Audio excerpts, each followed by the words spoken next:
Ya, kembali lagi di Realita TV di program Sarita, Sarinya Berita. Kita lanjutkan dengan Kak Refli Harun. Ini kita membahas soal syarat-syarat pemberhentian presiden dikatakan sebenarnya sudah diatur di undang-undang. Tetapi ini tetap saja Undang-undang dasar. Undang-undang dasar 45 ya. Tetapi tetap saja ini publik perlu dijelaskan satu persatu karena seperti apa? Ya. Jadi pasal 7A Undang-Undang Dasar 1945 hasil perubahan ketiga tahun 2001 itu mengatur syarat pemberhentian presiden itu menjadi 3 kategori atau 3 kelompok. Pertama adalah melakukan pelanggaran hukum. Nah, pelanggaran hukum yang disebut di situ adalah pengkhianatan terhadap negara, yang kedua adalah penyuapan, korupsi, dan tindak pidana berat lainnya. Jadi kalau tindak pidana berat lainnya biasanya orang mengatakan yang ancaman hukumannya 5 tahun atau lebih. Jadi itu tidak bisa menjadi calon presiden, tidak bisa menjadi calon presiden dan kemudian bisa dijatuhkan, ya. Nah, lalu kemudian yang kedua adalah, saya ulangi, itu tidak bisa, itu syarat untuk dijatuhkannya presiden, calon presiden lain lagi.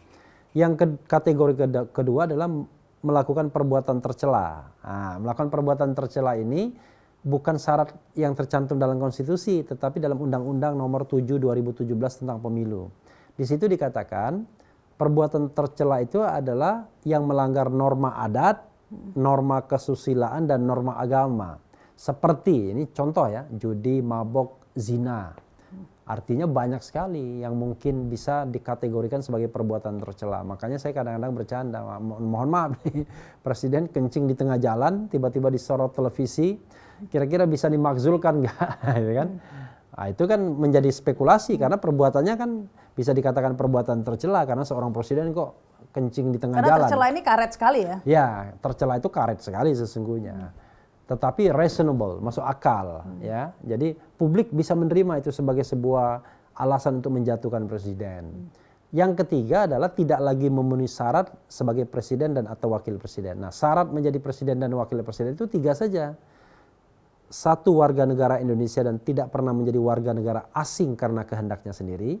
Kan ada orang menjadi warga negara asing karena kelahiran. Contoh, orang lahir di Amerika Serikat otomatis jadi warga negara Amerika Serikat. Sepanjang dia tidak mencabut kewarganegaraan Amerika Serikatnya, maka Amerika akan tetap mencatat dia sebagai warga negara. Siapapun yang lahir di sana dan tidak peduli dari bangsa manapun, karena dia menganut yang namanya ius soli, ya, azas kelahiran. Yang kedua adalah tidak pernah berkhianat terhadap negara. Sama dengan tadi ya, syarat melakukan pengkhianatan terhadap negara tadi. Jadi kalau sudah pernah berkhianat terhadap negara dan itu divonis, maka dia tidak bisa kemudian menjadi calon presiden. Yang ketiga adalah mampu secara jasmani dan rohani menjadi presiden dan wakil presiden. Gara-gara syarat mampu secara jasmani dan rohani inilah Gus Dur kemudian ditolak menjadi calon presiden pada tahun 2004 berpasangan dengan Marwah Daud Ibrahim. Jadi itulah 3 kategori untuk mengimpeach atau menjatuhkan atau memberhentikan presiden. Baik, kita bedah satu persatu. Pertama, melanggar hukum tadi itu ya, terlibat korupsi, penyuapan, pengkhianatan terhadap negara dan tindak pidana lainnya. Seperti yang Kak Refli katakan tadi bahwa merespon pengajuan pencemaran nama baik oleh pejabat saja aparat penegak hukum serba nggak enak begitu kan. Apalagi mau memproses presiden, sepertinya tidak mungkin presiden. Contohnya mantan presiden saja, Pak Harto begitu ya. Itu saja tidak bisa diproses sampai tuntas. Ya, makanya yang namanya impeachment atau pemberhentian itu kan tidak hanya semata-mata faktor hukum, tapi juga ada dimensi politiknya. Sebagai contoh ini ya. Ini ada Perpu nomor 1/2020 yang menjadi Undang-Undang nomor 2 tahun 2020. Ya. Itu mau menggelontorkan uang sebanyak 405,1 triliun. Katakanlah tiba-tiba kita menganggap bahwa ini ada konspirasi di belakang layarnya. Kan kita bisa katakan apakah mungkin presiden akan terlibat penyuapan ataukah presiden terlibat korupsi, kan begitu. Pengertian penyuapan itu adalah dia yang disuap tentunya. Nah, bisa jadi misalnya fakta ini muncul, maka kemudian presiden bisa dijatuhkan dengan proses di DPR terlebih dulu, lalu kemudian ke MK, DPR kembali ke MPR terakhir. Tapi sekali lagi, yang membuat dia bisa dijatuhkan bukan karena perpunya atau undang-undangnya, tetapi karena tindakan melanggar hukumnya tadi. Nah, ini jangan keliru. Jadi kalau kita bicara tentang apakah kebijakan COVID-19 ini tidak bisa membuat presiden dijatuhkan? Ya tergantung. Kalau kebijakannya korup, ya bisa dijatuhkan bukan karena kebijakannya, tapi karena korupsinya. Jadi kebijakan itu tidak bisa menjatuhkan presiden, walaupun kebijakan itu keliru atau salah. Tapi kalau kebijakan yang koruptif, yang mengandung unsur penyuapannya misalnya, ya tetap bisa dipermasalahkan, tetapi penyuapan atau korupsinya. Kira-kira begitu. Ya tapi itu pun pembuktiannya juga hampir impossible ya.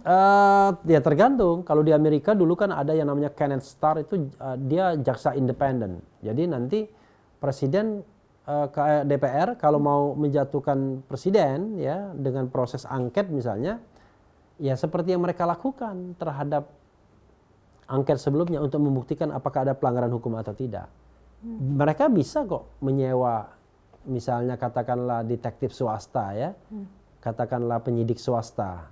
Tetapi kan itu kan tidak dilakukan karena kita nggak ada kasusnya. Contoh kasus nih misalnya ada orang menduga-duga wah ini kartu prakerja itu ya 5,6 triliun. Orang mencurigai karena absurd banget lah ya, itu kan gratis di YouTube begitu kan.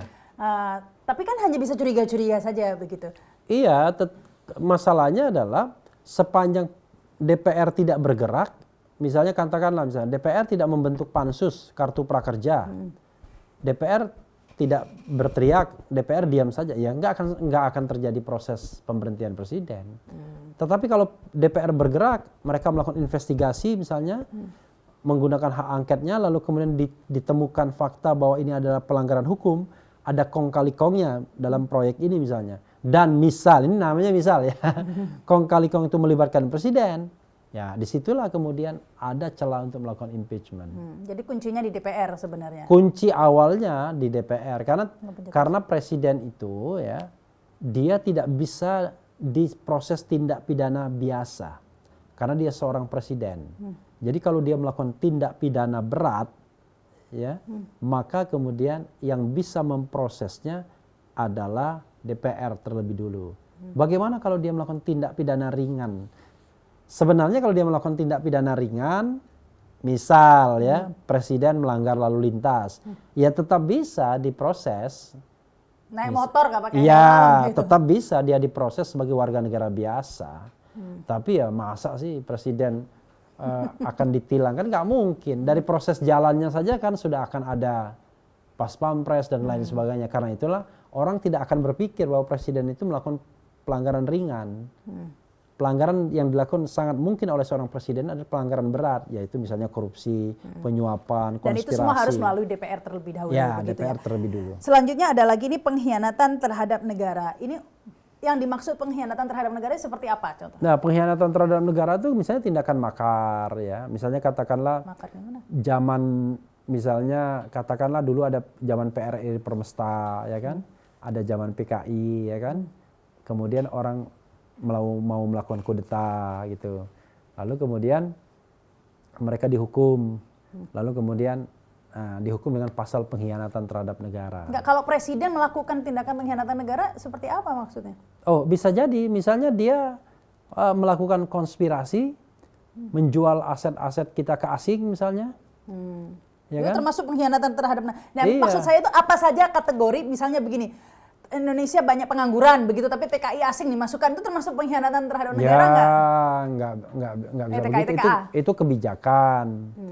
Itu kan kebijakan kalau menurut saya. Tapi pengkhianatan terhadap negara itu ya kalau kita contoh di film-film lah misalnya. Presiden tiba-tiba menjalin kontak dengan pihak asing. Seperti Donald Trump kan, dia anggap menjalin kontak dengan Rusia.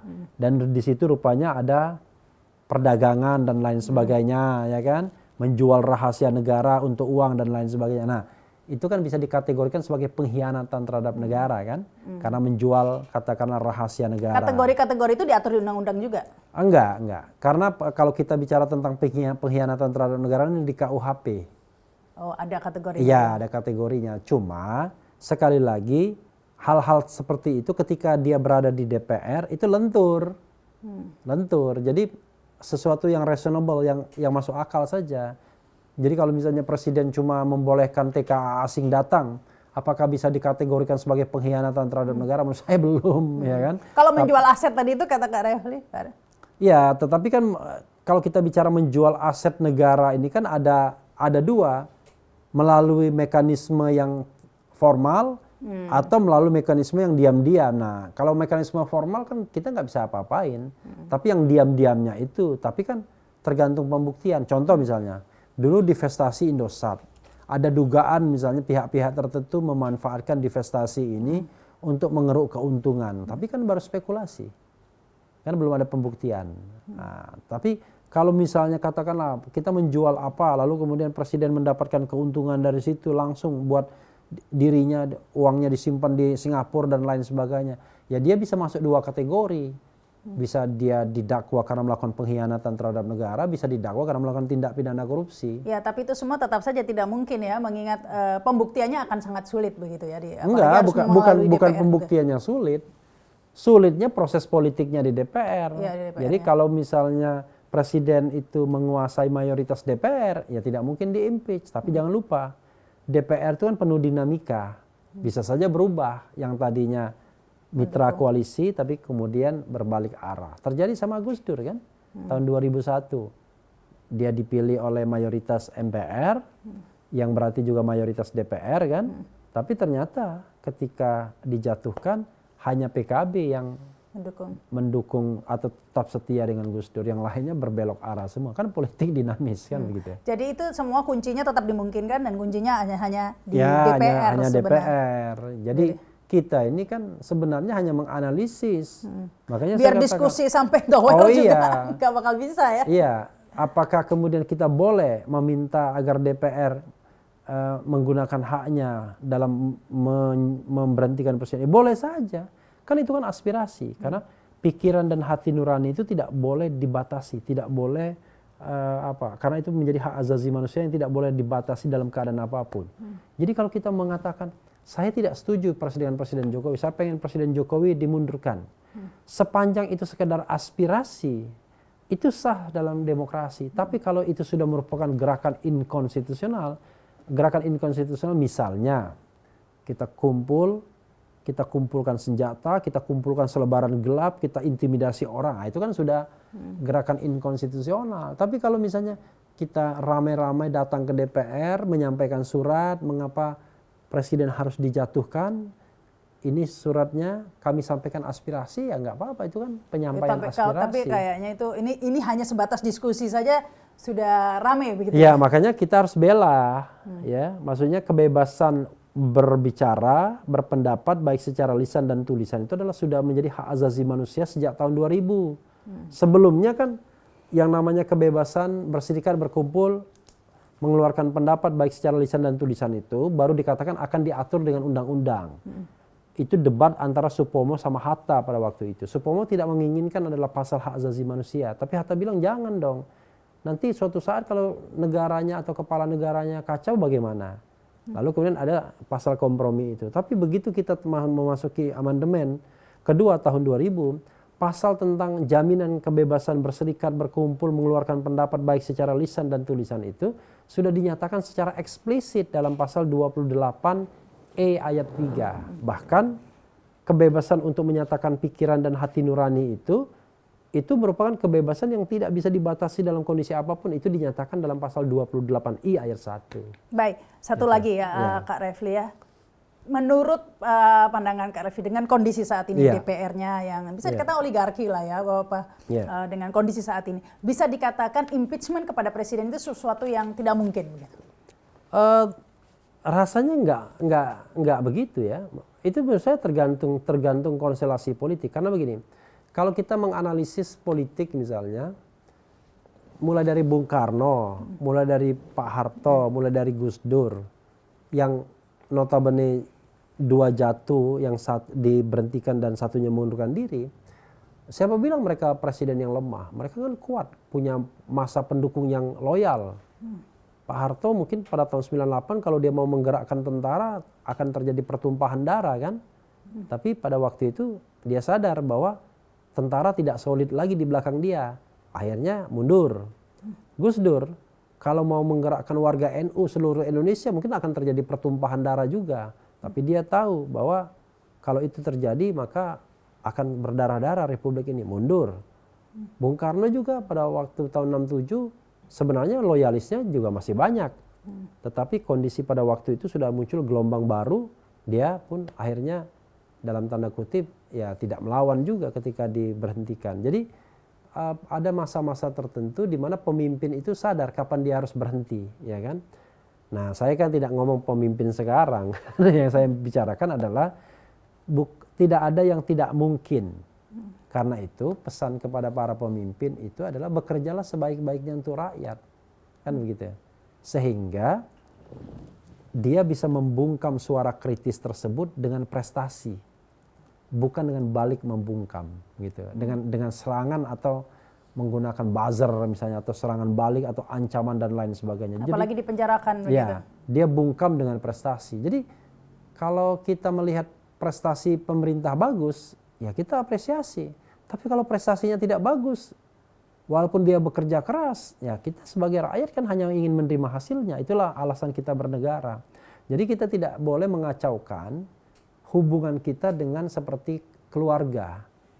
Kita lihat anak kita atau ibu kita nggak berhasil katakanlah memberikan kebahagiaan pada kita, tapi kita lihat usaha dia sudah keras, misalnya begitu. Ya sudah kita maafkan. Hal yang sama tidak boleh untuk pemimpin. Karena negara ini begitu kayanya.